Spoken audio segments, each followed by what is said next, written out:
El olor a tiempo detenido impregnaba el pequeño taller de Clara Balbuena, un aroma a polvo, a seda antigua y a la cera de abejas que usaba para proteger los hilos más frágiles.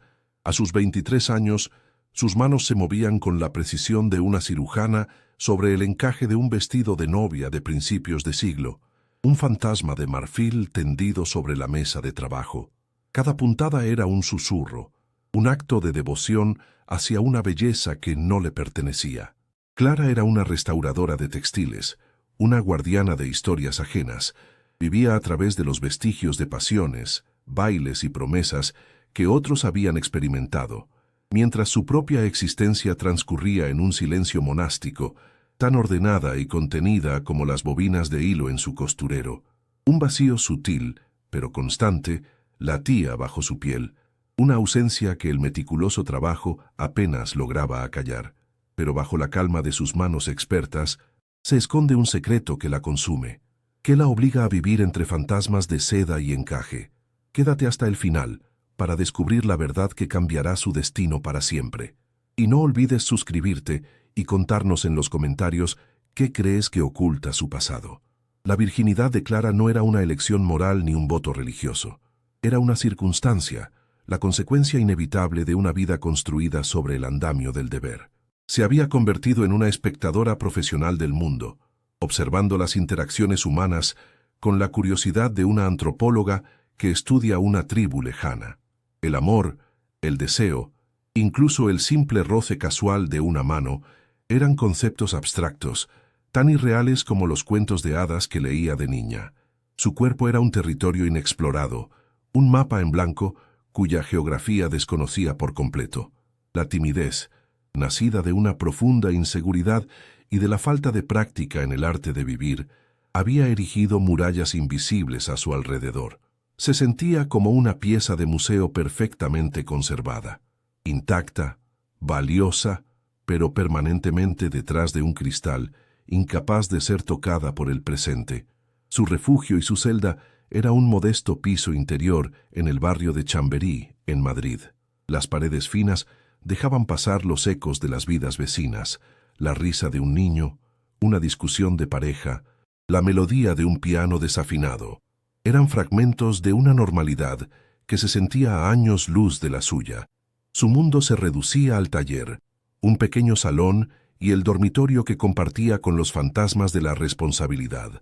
La enfermedad degenerativa de su hermana menor, Sofía, era una presencia constante, una sombra que dictaba cada euro gastado, cada hora de sueño sacrificada, cada sueño personal aplazado indefinidamente.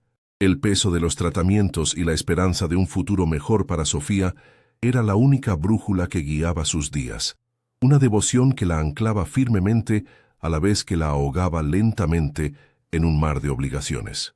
Bajo la superficie de su abnegación bullía una corriente subterránea de pánico silencioso. A veces, en la quietud de la madrugada, cuando el cansancio vencía a la concentración, el miedo la asaltaba con una claridad brutal. El miedo a despertar un día con 50 años y descubrir que su única historia era la de haber sido el soporte de la de alguien más. Sentía una punzada de culpa inmediata por este egoísmo, un pensamiento que consideraba una traición a su hermana. Pero el anhelo era una bestia persistente. Anhelaba el caos, el error, la mancha de un vino derramado en un mantel perfecto, la imperfección de una risa demasiado fuerte. Anhelaba sentir algo que no fuera el peso del deber o la tranquila satisfacción del trabajo bien hecho. Su vida era una tela impecable, sin un solo hilo fuera de lugar, y ella soñaba con desgarrarla. Una tarde de otoño, mientras la luz dorada se filtraba por el ventanal del taller, su mirada se perdió en la calle. Una pareja joven se besaba bajo la llovizna, ajenos al mundo, compartiendo un paraguas y un secreto. Clara se quedó inmóvil, con la aguja suspendida en el aire. No sintió envidia, sino una profunda y desoladora extrañeza, como si estuviera observando una especie diferente a la suya. ¿Qué se sentía al ser el centro del universo de alguien, aunque solo fuera por un instante? ¿Qué sabor tenía la espontaneidad? Se llevó una mano al pecho, casi inconscientemente, sintiendo el latido regular y predecible de su propio corazón. Era el ritmo de la supervivencia, no el de la vida.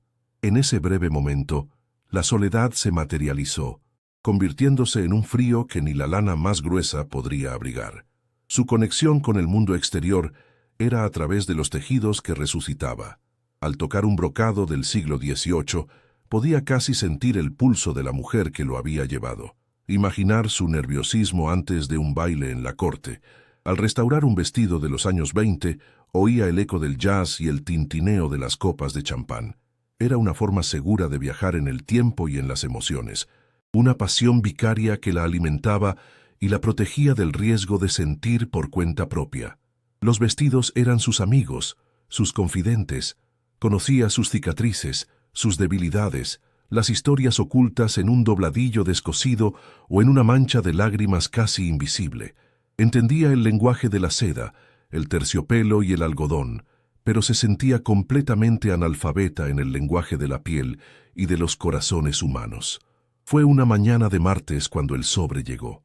No era una factura ni publicidad, sino un sobre grueso de papel berjurado con un sello lacado en negro, sin remitente, solo una dirección en uno de los barrios más exclusivos de Madrid. Dentro, una carta escueta ofrecía un encargo insólito: catalogar y restaurar una colección privada de alta costura.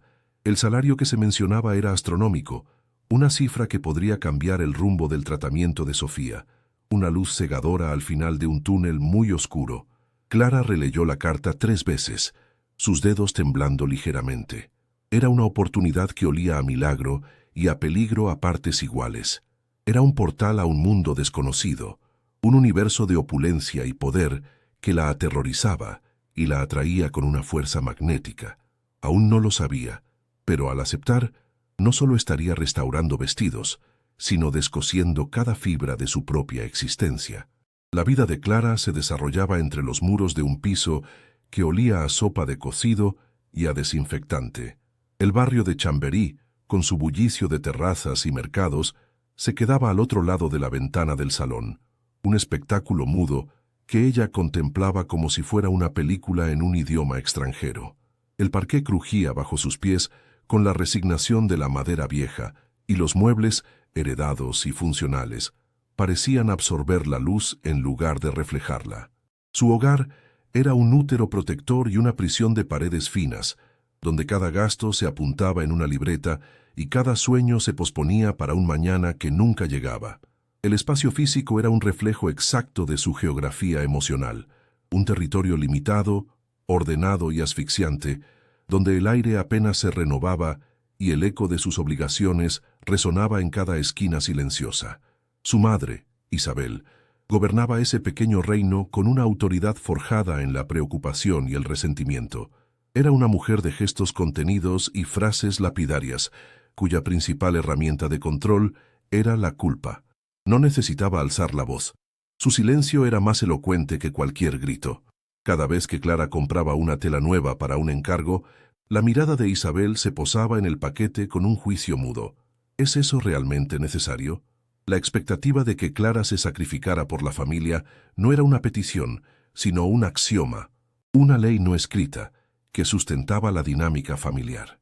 Isabel había renunciado a sus propias aspiraciones décadas atrás, y ahora proyectaba sobre su hija mayor el peso de una vida no vivida, esperando de ella una devoción filial que rozaba la anulación personal, un tributo constante por el mero hecho de existir.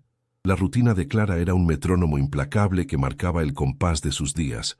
Se levantaba antes del alba, cuando la ciudad aún dormía, para preparar la medicación de Sofía y adelantar trabajo en el taller. Las mañanas transcurrían en un silencio de puntadas precisas. Las tardes se dedicaban a las terapias de su hermana, a las compras, a la limpieza. La noche era un breve interludio de agotamiento en el que intentaba leer, pero sus párpados se cerraban casi al instante. No había espacio para el ocio, para un café con una amiga, para un paseo sin rumbo. Cada minuto estaba asignado, cada euro contabilizado. Esta disciplina férrea no era una virtud, sino un mecanismo de supervivencia. El más mínimo desvío, la más pequeña indulgencia, se sentía como una traición, un acto de egoísmo imperdonable que amenazaba con derrumbar el frágil castillo de naipes de su existencia. Sofía era el sol y el agujero negro de su universo. A sus 16 años, poseía una inteligencia mordaz y una fragilidad que partía el alma. Postrada en una silla de ruedas la mayor parte del día, su ventana al mundo era la pantalla de un ordenador y las historias que Clara le contaba sobre los vestidos que restauraba. La amaba con una ferocidad que dolía, un amor que era a la vez su motor y su ancla más pesada. A veces, mientras le cepillaba el pelo o le leía en voz alta, Clara sentía una oleada de ternura tan abrumadora que la dejaba sin aliento. Pero inmediatamente después llegaba la sombra, la visión de un futuro incierto, el miedo constante a la siguiente crisis, la carga insoportable de ser la única responsable de su bienestar. Su amor por Sofía era puro, pero estaba inextricablemente entrelazado con el pesado grillete del deber. La deuda no era solo económica, aunque las facturas médicas se acumulaban en un cajón como una amenaza latente. Era, sobre todo, una deuda moral, un pacto no verbalizado que la ataba a su familia. Su padre, fallecido años atrás, le había hecho prometer que siempre cuidaría de su madre y de su hermana. Aquellas palabras, pronunciadas en un lecho de hospital, se habían convertido en los barrotes de su celda. Isabel se las recordaba con frecuencia, no de forma directa, sino a través de alusiones veladas y suspiros cargados de significado. «Tu padre estaría tan orgulloso de ti», le decía, y la frase, en lugar de ser un bálsamo, se sentía como una cadena más, reforzando la idea de que su valor como persona residía únicamente en su capacidad de sacrificio, en su habilidad para desaparecer en favor de los demás. El aislamiento social de Clara era casi absoluto. Las amigas de la universidad, con sus vidas llenas de viajes, ascensos y relaciones complicadas, pertenecían a una galaxia lejana. Los intentos iniciales de mantener el contacto se habían diluido en una sucesión de «no puedo», «tengo que». Pronto las invitaciones cesaron. En las raras ocasiones en que se cruzaba con alguna conocida por el barrio, la conversación era un campo de minas. Las preguntas sobre su vida sentimental o sus planes de futuro la hacían sentir como una impostora. No tenía nada que contar. Su vida era una nota a pie de página en la historia de su familia. La idea del matrimonio o de una relación, que su madre a veces mencionaba con una mezcla de esperanza y reproche, le parecía una fantasía absurda, un lujo para el que no tenía ni tiempo ni energía emocional. Las cenas eran el escenario principal del drama silencioso de la familia Balbuena. Se sentaban las tres a la mesa de la cocina, bajo la luz fría de un fluorescente. La conversación giraba siempre en torno a los mismos temas: la salud de Sofía, las dificultades económicas, los recuerdos de un pasado que parecía más feliz. Isabel utilizaba esos momentos para ejercer su control, criticando sutilmente la comida de Clara, cuestionando sus decisiones sobre los encargos o comparándola con las hijas de las vecinas, que ya estaban casadas y con hijos. Sofía a menudo intentaba mediar con un comentario ingenioso, pero la tensión era una cuarta comensal invisible, densa y amarga.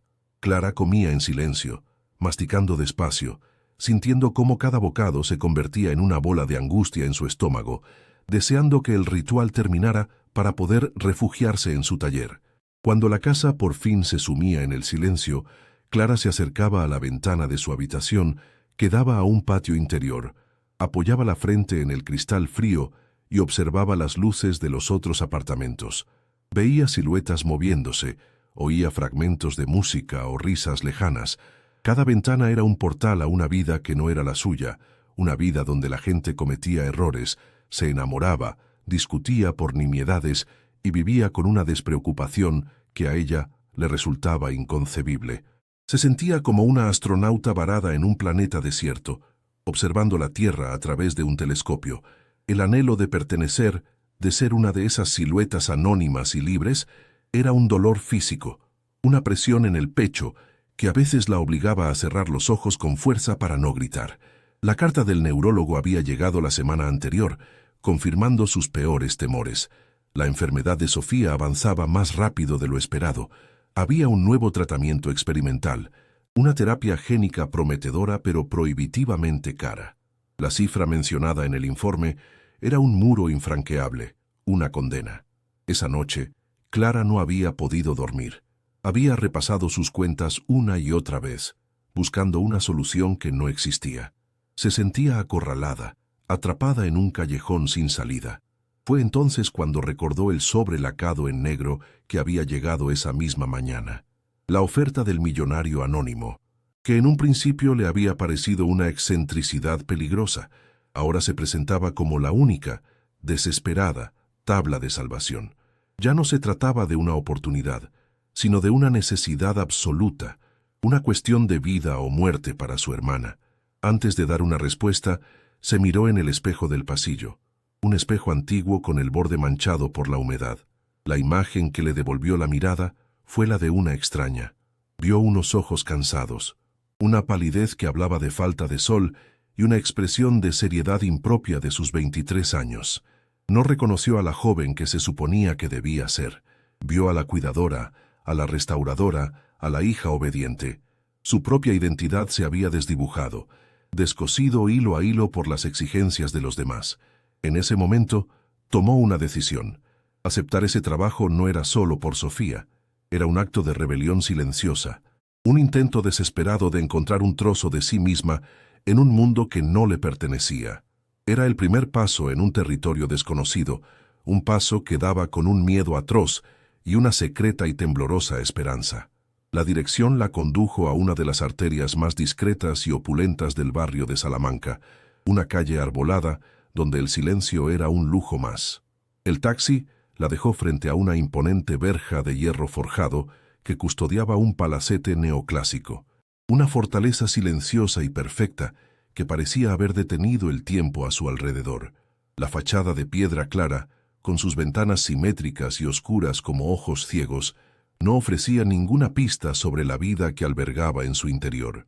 Clara pagó al conductor con manos temblorosas, sintiendo que cada paso que daba sobre la acera la alejaba un poco más de su mundo conocido, de la seguridad predecible de su taller. La mansión no era solo un edificio, era una declaración de poder, una barrera infranqueable entre su realidad y la de su misterioso cliente. Se sentía como una intrusa a punto de profanar un lugar sagrado o una tumba. Una figura anónima y vestida con una librea impecable le abrió la puerta sin mediar palabra, guiándola a través de un vestíbulo que podría haber sido el de un museo. El frío del mármol bajo sus pies subió por sus piernas, y el eco de sus propios pasos resonó en el silencio sepulcral, amplificando su sensación de pequeñez. No había fotografías familiares, ni objetos personales, solo arte de un valor incalculable colgado en paredes de estuco veneciano y esculturas clásicas que la observaban con indiferencia marmórea. El aire estaba inmóvil, extrañamente limpio, como si nadie lo hubiera respirado en décadas. Era un lugar diseñado para impresionar y para intimidar, un espacio que gritaba riqueza, pero susurraba una soledad abrumadora. Clara apretó la correa de su bolso, un ancla a su propia vida, mientras la conducían a una biblioteca de techos altísimos. La dejaron sola en esa estancia monumental, rodeada de miles de libros encuadernados en cuero, cuyos lomos dorados parecían mirarla con el peso de la historia. El olor a papel viejo y a cera de abeja, tan familiar en su taller, aquí era diferente, más solemne, menos vivo. Se sentó en el borde de un sillón de terciopelo granate, demasiado intimidada para reclinarse por completo. El único sonido era el tic-tac de un reloj de pie en un rincón, cada segundo una gota de plomo cayendo en un pozo de silencio. Observó los retratos al óleo que adornaban las paredes, rostros de antepasados con miradas severas y vacías. Se sentía una pieza de museo fuera de lugar, un gorrión humilde que había entrado por error en la jaula de un águila. La espera se alargó, convirtiéndose en una sutil demostración de poder, un recordatorio de quién estaba al mando. No lo oyó llegar. Simplemente, de repente, estaba allí de pie en el umbral, una silueta recortada contra la luz del pasillo. Damián Alarcón era más imponente de lo que cualquier artículo de prensa económica podría haber descrito. Vestía un traje oscuro, hecho a medida que se ajustaba a un cuerpo atlético con una perfección casi inhumana, una armadura moderna contra el mundo. Su rostro era una máscara de rasgos aristocráticos y control férreo, dominado por unos ojos de un gris tormentoso que parecían analizarla y desarmarla en un solo instante. Se movía con una rigidez antinatural, y Clara notó una cojera casi imperceptible, un leve desequilibrio en su porte que él se esforzaba por ocultar con una disciplina de hierro. No sonrió, no ofreció ningún gesto de bienvenida. Su presencia llenó la habitación, absorbiendo el poco calor que pudiera haber en ella. Su voz, cuando finalmente habló, era tan gélida como su mirada, grave, monocorde y desprovista de cualquier inflexión emocional. «Señorita Balbuena», dijo, y su nombre sonó extraño, formal y distante en sus labios. No la invitó a sentarse, aunque ella ya lo estuviera. Se acercó a la enorme mesa de caoba, sin apartar los ojos de ella, su escrutinio tan intenso que Clara sintió un calor incómodo subir por su cuello. Era la mirada de un depredador evaluando a su presa, o la de un científico observando un espécimen bajo el microscopio. No había curiosidad en ella, solo un análisis frío y calculador. Sus referencias son adecuadas, aunque su experiencia parece limitarse a trabajos de menor envergadura. Cada palabra era un juicio, una prueba diseñada para hacerla flaquear, para ponerla en su sitio desde el primer momento. Clara sintió un impulso primario de encogerse, de disculparse por su mera existencia. Pero entonces algo se encendió en su interior, el orgullo por su oficio. Su refugio era su conocimiento, la única arma que poseía en ese campo de batalla desigual. Se irguió ligeramente en el asiento y lo miró directamente a los ojos, una proeza que le costó cada gramo de su voluntad. «Mi experiencia no se mide por la envergadura del cliente, señor Alarcón, sino por el respeto que le tengo a la memoria de los hilos», respondió, su voz más firme de lo que esperaba. «Cada tejido tiene una historia. Mi trabajo es escucharla y preservarla, ya sea un pañuelo de labranza o un vestido de la casa Dior». Por un fugaz segundo, creyó ver un destello de algo en sus ojos grises. Sorpresa, quizás incluso interés, pero desapareció tan rápido como había llegado. Sin decir una palabra más, Damián le hizo un gesto seco con la cabeza para que lo siguiera. La guió fuera de la biblioteca, a través de pasillos laberínticos y fríos, donde sus pasos eran los únicos sonidos. El ritmo asimétrico de su caminar era más notorio ahora, el leve arrastrar de un zapato sobre el parqué pulido, un metrónomo roto que marcaba el compás de su dolor oculto.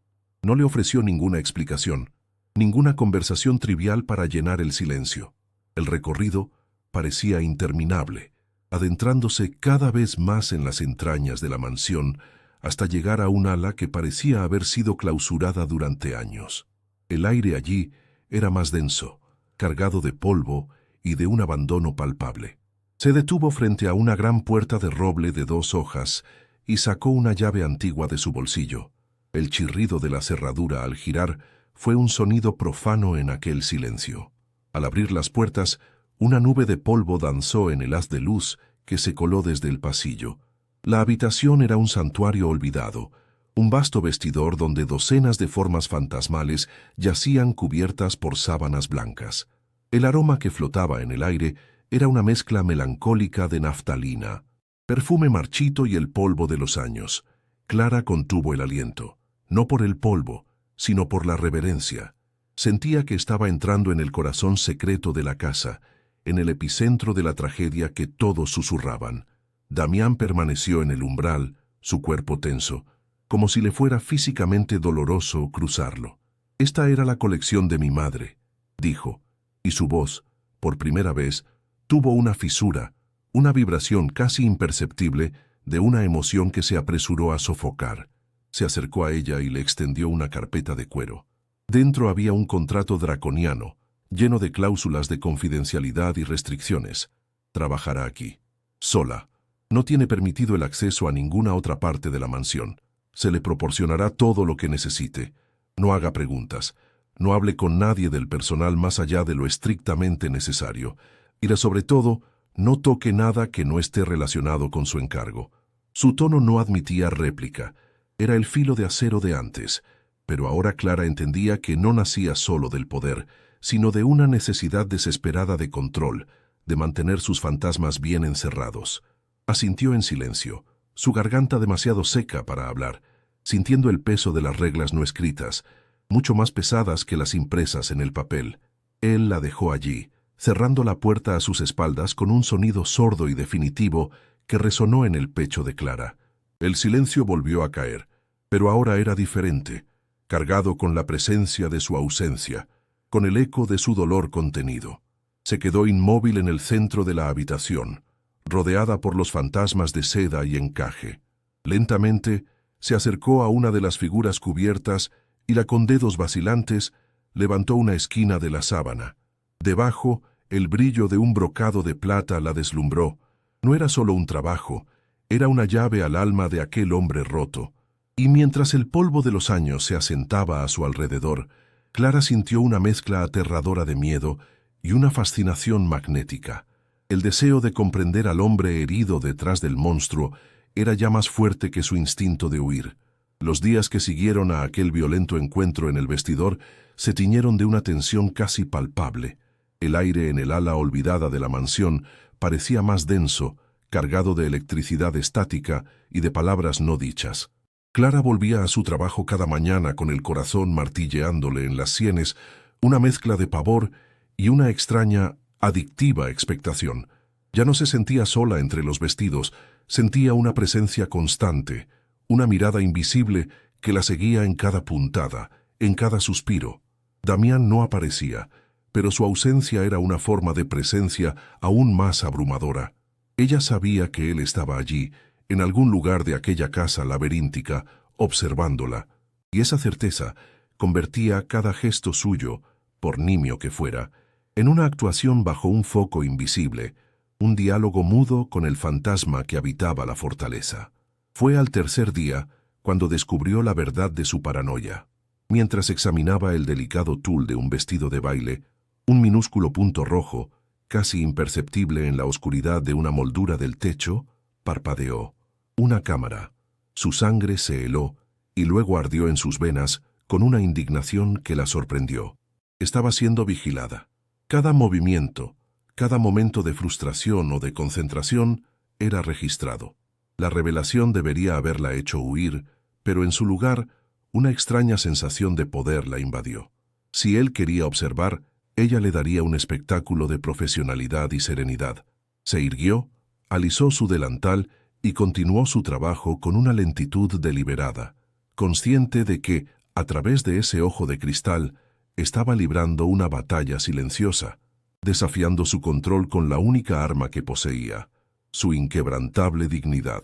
Damián, encerrado en su despacho, se había convertido en un prisionero de sus propios monitores. La observaba durante horas, fascinado en contra de su voluntad por la economía de sus gestos, por la devoción casi religiosa con la que trataba aquellos tejidos muertos.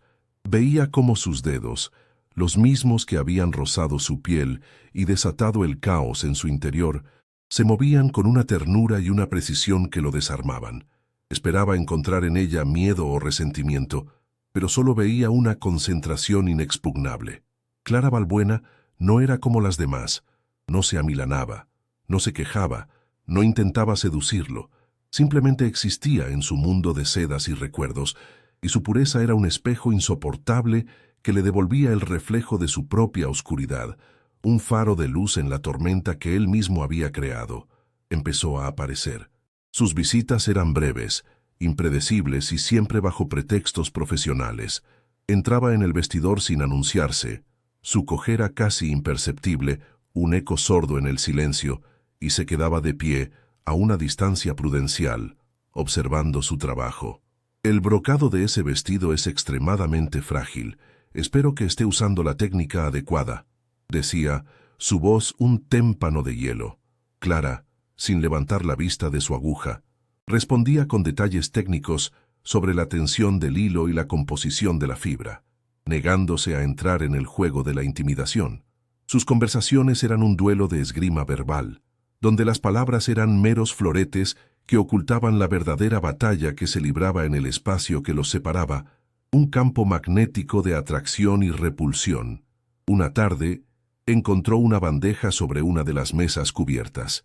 Contenía una tetera de porcelana humeante, sándwiches delicadamente cortados y una pequeña porción de tarta de limón. No había ninguna nota. Sabía que no era obra del personal al que tenía prohibido el acceso. Era un gesto suyo, una ofrenda de paz, o quizás una nueva forma de control. Dudó un instante, mirando la bandeja como si pudiera estar envenenada. Luego, lentamente, se sirvió una taza de té. El calor se extendió por su cuerpo, un alivio inesperado. Al probar la tarta, una explosión de sabor ácido y dulce inundó su boca, tan diferente de la comida funcional y sin alma de su casa. Fue un acto de comunión extraña e íntima, aceptar su comida en la soledad de aquel santuario, un pequeño armisticio en su guerra silenciosa. La dinámica entre ellos se transformó en una rutina extraña. Él continuaba con sus inspecciones sorpresa, pero ahora sus preguntas eran menos acusatorias, teñidas de una genuina curiosidad. Quería saber sobre el origen de los tintes, sobre la historia de un determinado tipo de encaje. Clara le explicaba pacientemente, compartiendo fragmentos de su conocimiento, abriéndole una pequeña ventana a su mundo. A veces, sus miradas se encontraban por encima de un retal de seda, y durante un segundo eterno, el restaurador y el millonario desaparecían, dejando solo a un hombre herido y a una mujer que empezaba a sentir una peligrosa empatía. En esos instantes, Clara sentía un vértigo aterrador, la sensación de estar asomándose a un abismo del que no podría volver. Descubrió un vestido en el fondo de un arcón de cedro, envuelto en papel de seda amarillento. Era de un terciopelo azul noche, tan oscuro que parecía absorber la luz. Al desplegarlo, supo que era especial. El diseño era de una elegancia atemporal, pero lo que la cautivó fue el casi imperceptible olor a jazmín que aún se aferraba a las fibras, el fantasma de un perfume. Había una minúscula reparación cerca del dobladillo, una puntada torpe y hecha con prisa, como si alguien la hubiera arreglado en un momento de desesperación. Era un vestido que había sido vivido, amado y quizás llorado.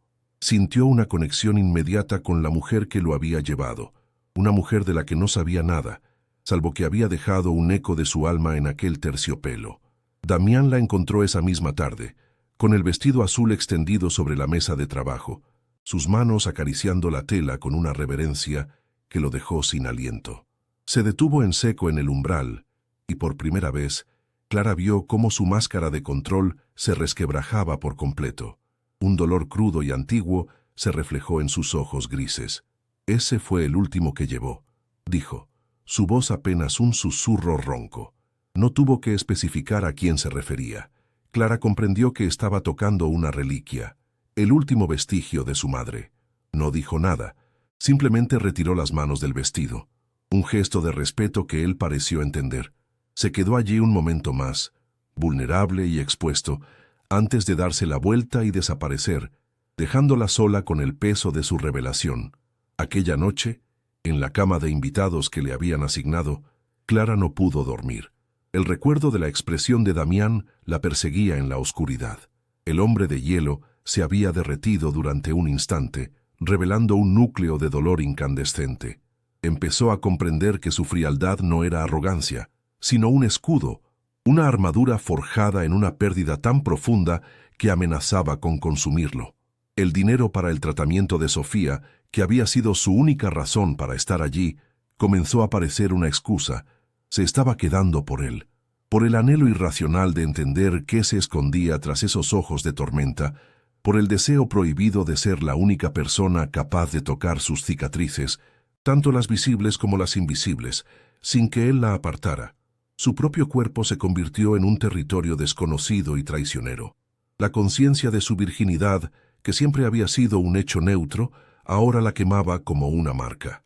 Por primera vez en su vida, sentía el peso de su propia piel, el pulso de la sangre en sus venas, un anhelo sordo y profundo que no sabía cómo nombrar. Se imaginaba el tacto de las manos de Damián, no con la violencia de aquel día, sino con una desesperación que reflejara la suya. El deseo era una flor venenosa que florecía en su interior, hermosa y letal. Se sentía culpable, una traidora a la vida de sacrificio que se había impuesto. Querer algo para sí misma, algo tan carnal y egoísta, se sentía como el peor de los pecados, una afrenta a su hermana y a todo lo que representaba. El conflicto interno la desgarraba. Durante el día, se sumergía en la disciplina de su trabajo, encontrando consuelo en la lógica de las puntadas y la historia de los tejidos. Pero por la noche, su mente era un campo de batalla. La imagen del cheque que Damián le pagaría, la visión de Sofía caminando gracias al nuevo tratamiento, luchaba contra la imagen de sus ojos grises llenos de dolor. ¿Estaba dispuesta a renunciar a la única oportunidad de salvar a su hermana por huir de un hombre que la aterraba y la atraía a partes iguales? ¿O estaba dispuesta a arriesgar su corazón, su cuerpo y su alma por un hombre que probablemente era incapaz de amar? La elección entre el deber y el deseo, entre la seguridad y la libertad, se había convertido en una tortura constante. Damián también estaba llegando a su límite. La presencia de Clara en su casa se había convertido en una adicción y un tormento. Su pureza era un bálsamo que aliviaba su soledad y, al mismo tiempo, un recordatorio constante de todo lo que había perdido, de la inocencia que él ya no poseía. La necesitaba fuera de su vida para poder volver a su existencia ordenada y vacía, para poder respirar de nuevo sin sentir ese nudo en la garganta. No podía soportar la esperanza que ella despertaba en él, porque la esperanza era el camino más rápido hacia el dolor. Tenía que cortar el lazo, de forma limpia y definitiva, antes de que fuera demasiado tarde, antes de que ella se adentrara tanto en sus defensas que ya no pudiera expulsarla. La convocó a la biblioteca una mañana. La habitación estaba tan fría e impersonal como el primer día. Él estaba de pie detrás de su enorme escritorio de caoba, una barrera infranqueable entre ellos. Sobre la superficie pulida había un sobre. «He decidido poner fin a nuestro acuerdo», dijo, su voz controlada hasta el último matiz. «Su trabajo ha sido satisfactoriente, pero ya no requiero sus servicios. En ese sobre encontrará el pago completo por el trabajo estipulado, más una bonificación considerable por las molestias». No la miraba. Sus ojos estaban fijos en un punto de la pared, como si temiera que su resolución se desmoronara si se encontraba con la mirada de ella. Era un despido, pero sonaba como una sentencia. Clara se quedó inmóvil, sintiendo cómo el suelo se abría bajo sus pies. El sobre representaba todo lo que había venido a buscar: la salvación de Sofía, el fin de sus preocupaciones económicas. Era la salida fácil, la vuelta a su vida segura y predecible. Podía cogerlo y marcharse, y nadie la culparía. Pero al mirar el rostro de Damián, esa máscara de indiferencia que apenas ocultaba una desesperación profunda, supo que no podía hacerlo. El dinero ya no era suficiente. Huir ahora sería una cobardía, no solo ante él, sino ante sí misma, ante la mujer que estaba empezando a descubrir que era. Sería volver a encerrarse en la jaula de la que acababa de empezar a vislumbrar los barrotes. Con un movimiento lento y deliberado, avanzó hacia el escritorio. Sus dedos rozaron el sobre, sintiendo el grosor de los billetes en su interior, la promesa de una vida sin deudas. Y entonces, con la misma lentitud, lo empujó de vuelta hacia él. Damián levantó la vista, sorprendido, sus ojos grises encontrándose finalmente con los de ella. «No he terminado mi trabajo», dijo Clara. Su voz temblaba ligeramente, pero estaba cargada de una firmeza que nunca antes había poseído. «Me contrató para restaurar una colección, y eso es lo que haré. No me iré hasta que la última puntada esté en su sitio». Era la primera vez que le hablaba de tú a tú, que se negaba a aceptar su poder como una verdad absoluta. El asombro en el rostro de Damián fue reemplazado por una furia helada. «No creo que esté en posición de negociar, señorita Balbuena». Su voz era un susurro peligroso, pero Clara no retrocedió. Dio un paso más cerca del escritorio, apoyando las yemas de los dedos en la madera fría. «No estoy negociando», replicó, su mirada fija en la de él. «Usted cree que puede comprar mi silencio y mi ausencia, pero se equivoca. No le tengo miedo a su dinero, ni a su mal humor, ni a las cicatrices que tanto se esfuerza por ocultar». Hizo una pausa, dejando que sus palabras flotaran en el aire denso de la biblioteca. «¿Sabe a qué le tengo miedo, señor Alarcón? A volver a mi vida y darme cuenta de que la única oportunidad que he tenido de sentir algo real la dejé en este escritorio a cambio de un fajo de billetes». Un silencio atronador llenó la estancia. Damián la miraba como si la viera por primera vez. Nadie, en toda su vida, Le había hablado con esa mezcla de fragilidad y acero. Había desnudado sus intenciones y las había arrojado a sus pies con una honestidad brutal. Ya no era la restauradora tímida, la joven virgen asustada. Era una fuerza, un igual que lo desafiaba en su propio terreno. La tensión entre ellos cambió, evolucionando de una atracción prohibida a un respeto a regañadientes, a un reconocimiento mutuo de las almas rotas que se encontraban al otro lado de la mesa. El poder había cambiado de manos, o quizás por primera vez se había equilibrado. Se quedaron así, mirándose, atrapados en un punto muerto donde el siguiente movimiento lo cambiaría todo para siempre. La noche había caído sobre la mansión Alarcón, envolviéndola en un silencio denso, casi sagrado. Clara, sin embargo, no se había marchado. Por primera vez en su vida, había ignorado el reloj, las llamadas perdidas de su madre y la punzada de culpa que siempre la acompañaba. Permanecer allí, después de que todo el personal se hubiera retirado, era un acto de insurrección silenciosa, una decisión tomada no por deber, sino por un impulso que no se atrevía a nombrar. Se encontraba frente al vestido de terciopelo azul noche, cuya tela parecía beber la escasa luz de la lámpara de trabajo. Lo tocaba con una reverencia casi dolorosa, sintiendo que en sus fibras no solo residía el fantasma de una mujer muerta, sino también la llave del alma del hombre que la había contratado. Quedarse era una transgresión, y por eso mismo se sentía extrañamente liberada. No lo oyó llegar. Damián se materializó en el umbral como una aparición.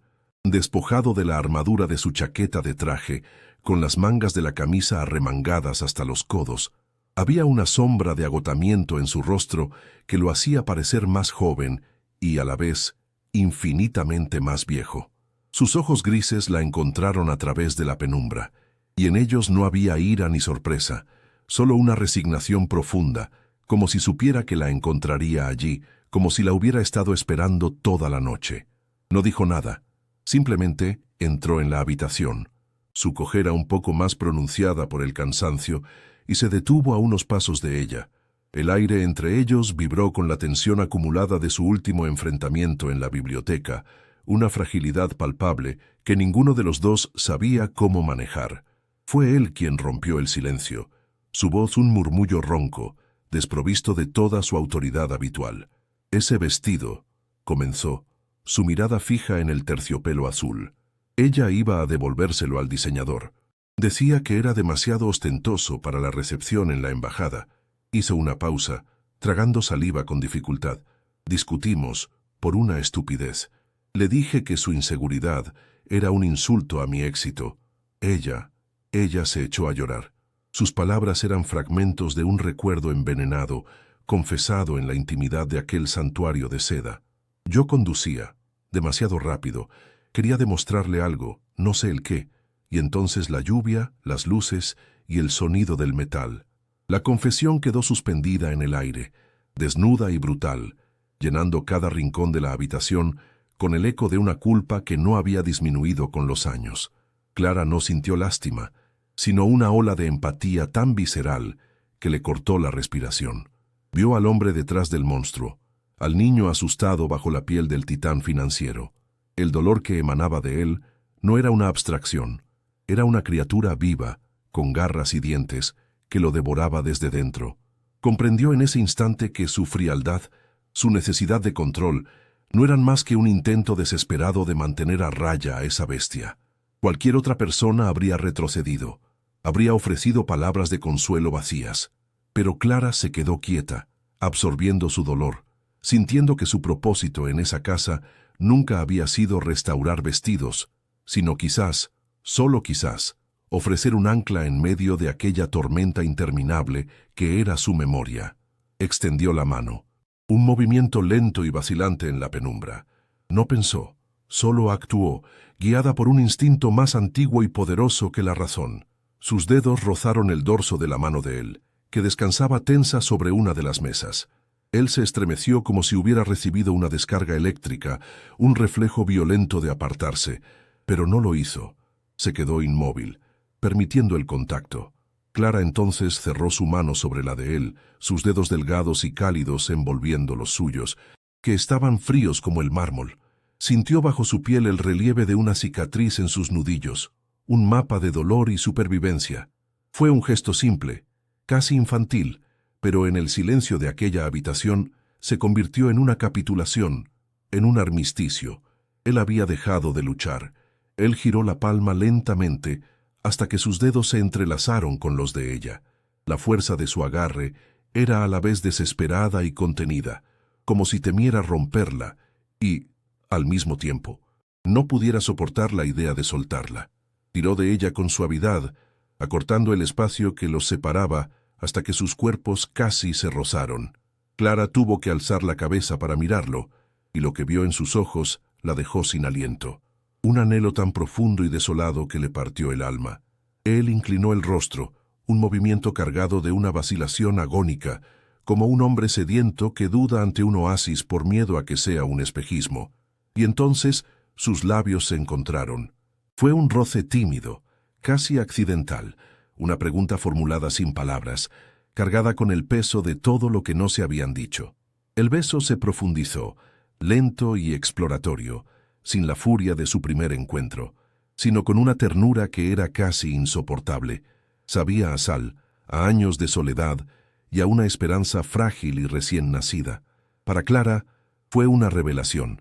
El mundo que conocía, ordenado y predecible, se hizo añicos, reemplazado por una avalancha de sensaciones que la abrumaron por completo: la aspereza de la barba incipiente de Damián contra su piel, la suavidad inesperada de sus labios, el calor de su aliento.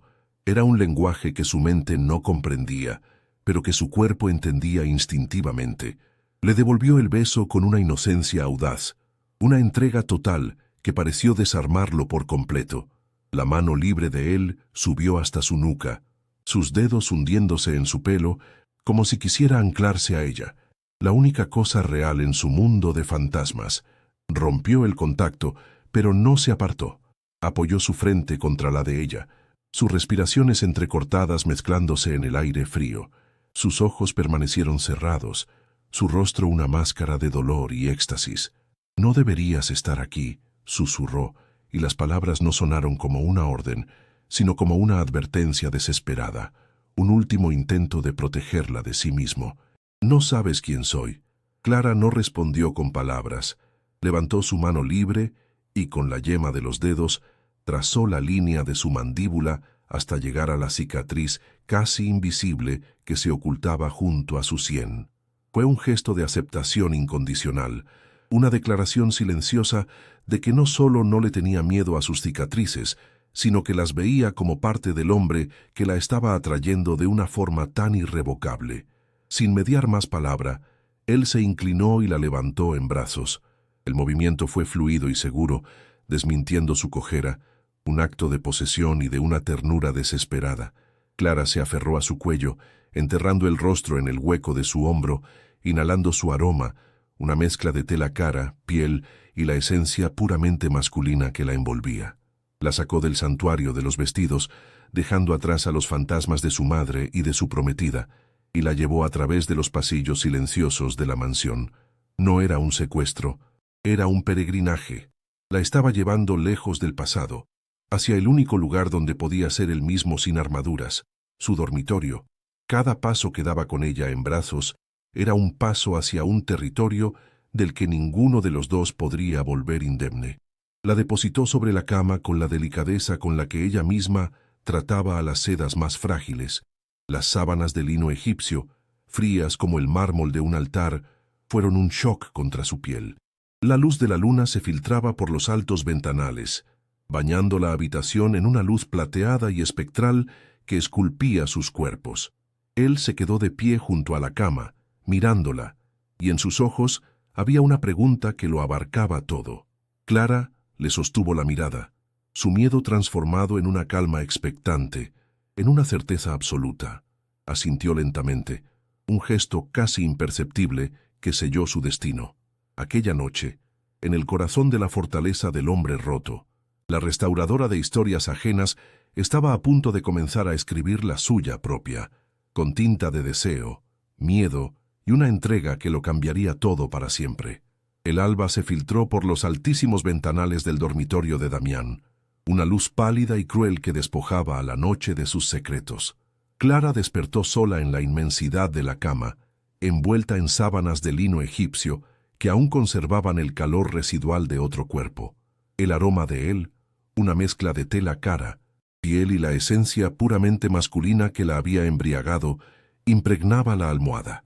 Su propio cuerpo se sentía extraño, como un instrumento recién afinado cuyas cuerdas vibraban con una melodía desconocida. Un dolor sordo y placentero residía en sus músculos, testimonio de una entrega que su mente aún no lograba procesar.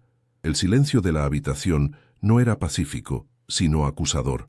Era el silencio del abandono, un vacío que gritaba que lo que había ocurrido allí había sido una anomalía, un error que la luz del día se encargaría de borrar sin piedad. Lo encontró en el vestidor contiguo, ya enfundado en un traje oscuro que actuaba como una armadura impecable. Estaba de espaldas a ella, ajustándose los gemelos con una concentración metódica, como si la noche anterior no hubiera existido. Cuando se giró, su rostro era una máscara de mármol, sus ojos grises dos esquirlas de hielo. No había rastro del hombre vulnerable que le había confesado su alma, ni del amante desesperado que la había reclamado. «Vístase», dijo, su voz un témpano que la golpeó con la fuerza de una bofetada. «El chófer la está esperando». Sobre una cómoda de caoba había un sobre grueso. «Aquí tiene el pago final. Nuestro acuerdo ha terminado». Cada palabra era una puntada precisa, cerrando la herida que él mismo había abierto, cosiéndola para siempre y dejándola a ella fuera, en el frío. El camino de vuelta a través de la mansión fue una marcha de la vergüenza.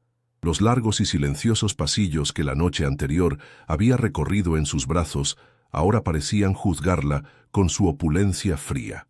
El poco personal de servicio que encontró a su paso desvió la mirada. Sus rostros impasibles una lección de discreción y condena. Clara se sentía como una mancha, una imperfección en la superficie pulida de aquel universo, un secreto sucio que debía ser eliminado antes de que contaminara el orden perfecto de las cosas. La pesada puerta de roble se cerró a su espalda con un sonido sordo y definitivo, un portazo a la única noche en que se había sentido viva. El aire de la calle, cargado con el olor a asfalto húmedo y a ciudad despertando, la golpeó como una realidad brutal, devolviéndola a un mundo que ya no reconocía como suyo. El regreso a su piso en Chamberí fue un descenso a otra dimensión. El contraste entre la grandeza silenciosa de la mansión y el bullicio familiar de su barrio era tan violento que le provocó náuseas.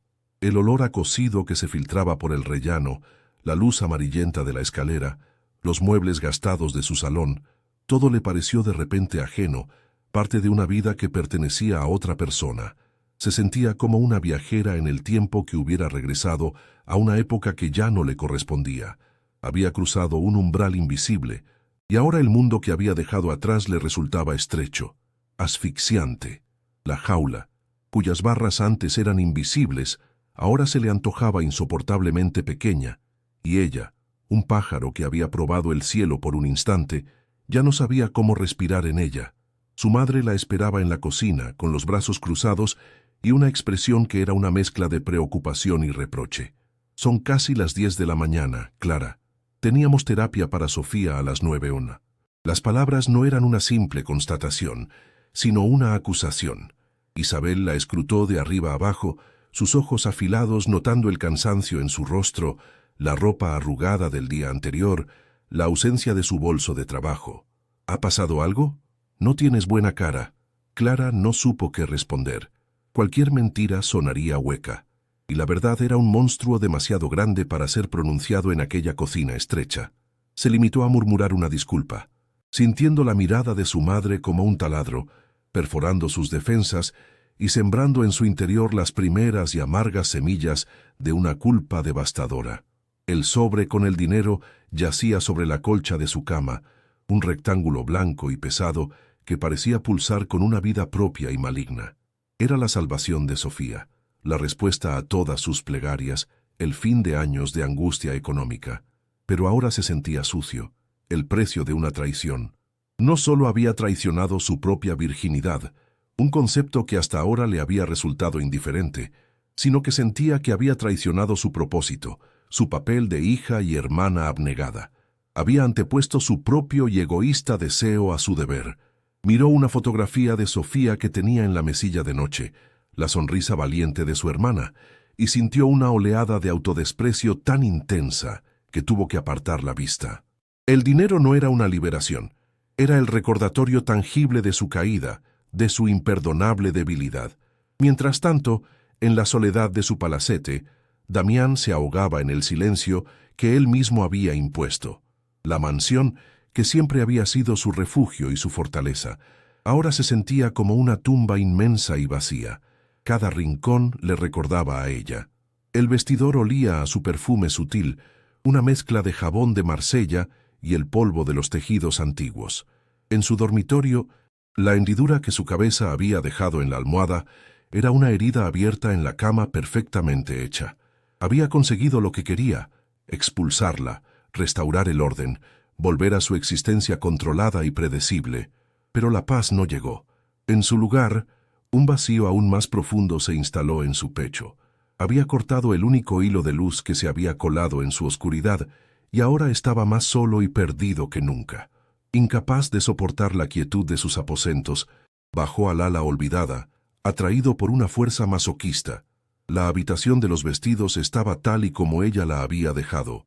Sobre la mesa de trabajo, el vestido de terciopelo azul noche esperaba, y a su lado, un pequeño acerico con una aguja a medio clavar, con un hilo de seda aún enhebrado. Un dedal de plata rodó por el suelo cuando tropezó con la pata de la mesa. Se agachó a recogerlo, y el pequeño objeto, frío y diminuto en la palma de su mano, se sintió como una brasa ardiente. Era un vestigio tan insignificante y a la vez tan poderoso de su presencia. La rabia lo inundó, una furia impotente dirigida contra sí mismo, contra su cobardía, contra el monstruo de la culpa que le había obligado a destruir lo único puro que había tocado en años. Clara, por su parte, se refugió en su pequeño taller, buscando consuelo en el orden familiar de sus hilos y telas. Intentó concentrarse en la restauración de un mantón de Manila, pero sus manos se sentían torpes, ajenas. Sus dedos, que habían recorrido las cicatrices de Damián y se habían aferrado a su pelo en la oscuridad, ya no respondían de la misma manera a la seda delicada. La vida que había conocido, una existencia de sacrificio silencioso y belleza vicaria, había perdido su sentido. El dolor de su rechazo era agudo, pero bajo él, algo nuevo y desconocido comenzaba a brotar. Era una fuerza extraña, una conciencia de su propio cuerpo y de su propio deseo que la noche anterior había despertado. La transgresión no la había aniquilado, la había hecho nacer a una nueva y aterradora forma de vida. Más tarde, se miró en el espejo del pasillo, el mismo que días antes le había devuelto la imagen de una extraña. Ahora, la extraña era la mujer que recordaba haber sido. La joven pálida y asustada había desaparecido. En su lugar, había una mujer cuyos ojos guardaban una sombra de conocimiento y de dolor. Había una nueva firmeza en la línea de su boca, una quietud en su postura que no era resignación, sino una incipiente resolución. Ya no era una pieza de museo perfectamente conservada. Estaba rota, sí, pero también estaba abierta. El contacto con Damián la había hecho añicos, pero en el proceso había liberado algo que había estado prisionero durante toda su vida. No sabía qué haría con esa nueva y peligrosa libertad, pero una cosa era segura: jamás podría volver a la vitrina.